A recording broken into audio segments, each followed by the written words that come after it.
Same time, around 2 a.m. Same wet hair, same blue cardigan, Dace. She came through the door, walked to the counter, and again said, "Room 12. I was more careful this time.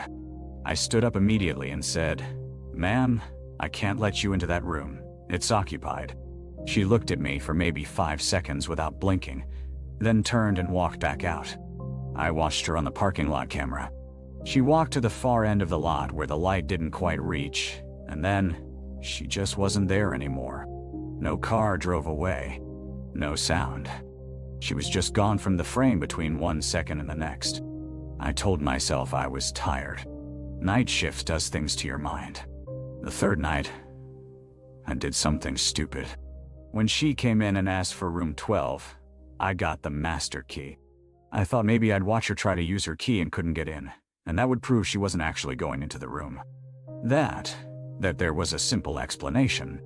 Instead, she never tried a key at all. She just walked down the hallway. I followed her with the master key in my hand, my heart going faster than it should have been. She stopped in front of room 12. The door was closed. I was about 30 feet behind her.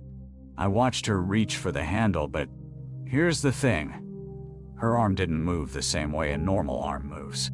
It was jerky, like bad animation in an old film. Her hand touched the handle, and the door opened.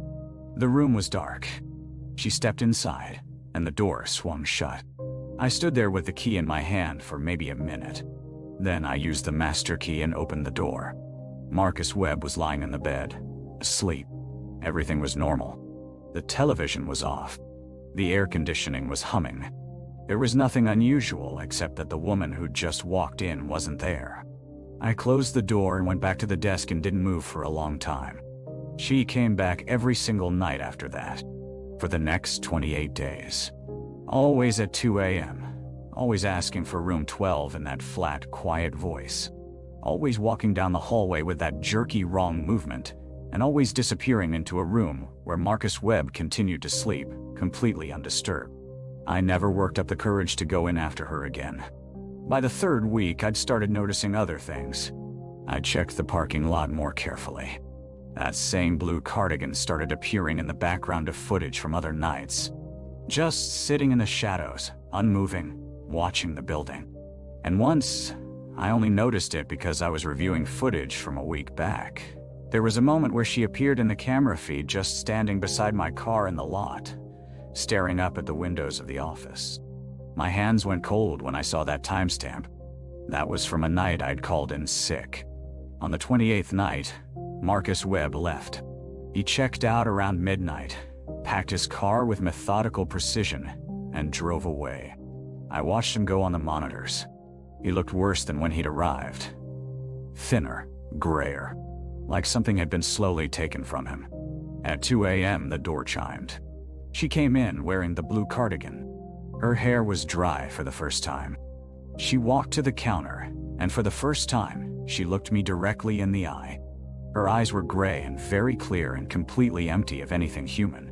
She opened her mouth, and I thought she was going to say room 12 again. Instead, she said, "You're next." Then she turned and walked out. That was the last time she came through that door.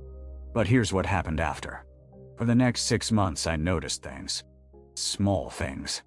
I'd find the door to room 12 standing open when I knew it was locked. I'd see a wet handprint on the counter in the mornings, always in the same spot, always ice cold. And I started having dreams about Marcus Webb, dreams where I watched him lying in that bed, getting thinner and thinner, while something sat on the edge of his mattress in the dark, just breathing. The worst part was I started wanting her to come back, because the waiting was worse than anything else. Just the constant feeling of being watched from the shadows of the parking lot, of knowing she was coming for me, but not knowing when. I quit that job after 6 months. I haven't worked nights since, and I've never been back to that stretch of highway. Last year, I did something I probably shouldn't have. I looked up the records for that motel.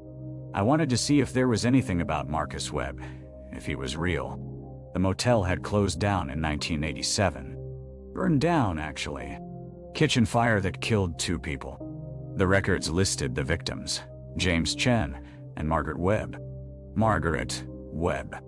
The woman in the blue cardigan had a name, and she'd been dead for 37 years when she came to ask me for her room.